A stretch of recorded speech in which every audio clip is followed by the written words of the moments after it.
8h41. Oui, comme on le mentionnait tantôt, on a vécu de très, très bons moments. On a vu au moins hier défiler 52 exemples. Et si on en ajoutait un autre ce matin, celle du docteur Jacques de Champlain, qui est élu personnalité de la semaine. Bonjour, docteur de Champlain. Bonjour, M. Mongrain. Vous êtes spécialiste de l'hypertension, de l'hyperactivité.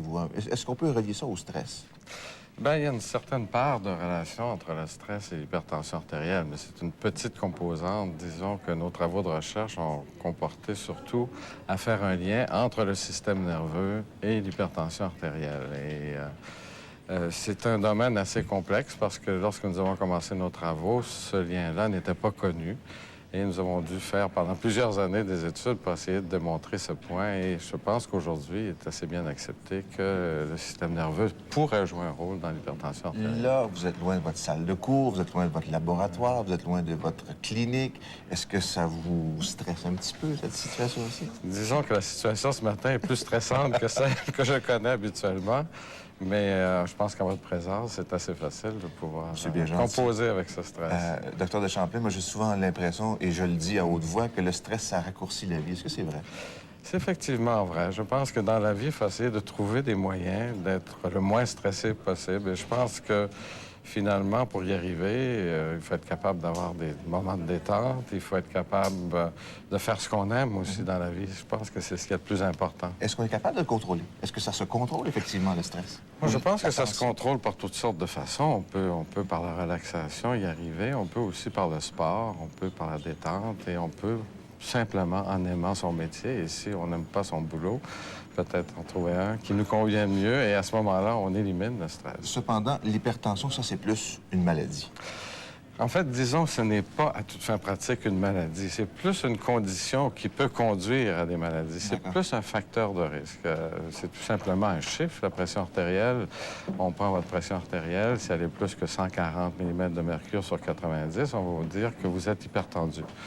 Mais c'est tout simplement un chiffre. Souvent, vous ne vous en rendez pas compte parce que c'est une maladie ou c'est une condition absolument asymptomatique dans la plupart des cas.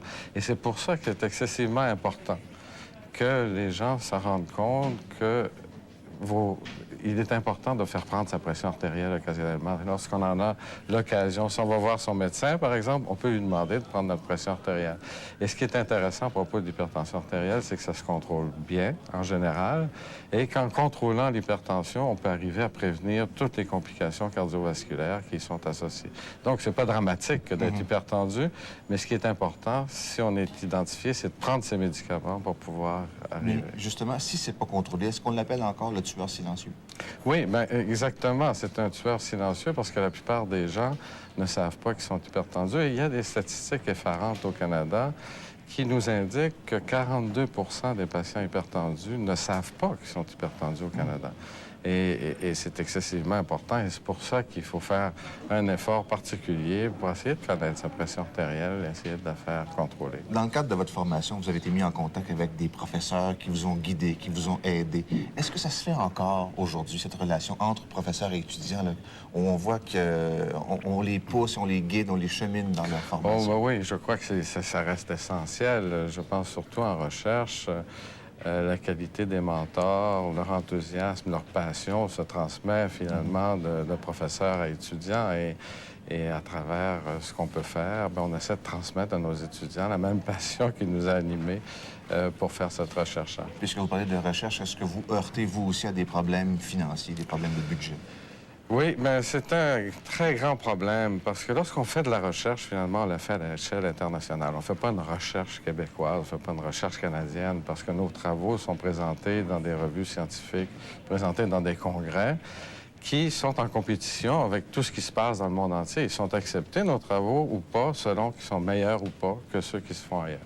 Et pourtant, ici, au Canada, on souffre d'un manque de fonds. Et les gouvernements n'ont pas aussi bien supporté que dans d'autres pays du G7, par exemple. Et avec la dévaluation du dollar canadien, on peut s'imaginer que lorsqu'on doit acheter des produits aux États-Unis, le pouvoir d'achat est considérablement... La plupart des achats se font aux États-Unis en plus? Beaucoup des produits, beaucoup des équipements doivent être achetés aux États-Unis. Alors, à l'heure actuelle, on passe à travers une crise, on essaye de survivre.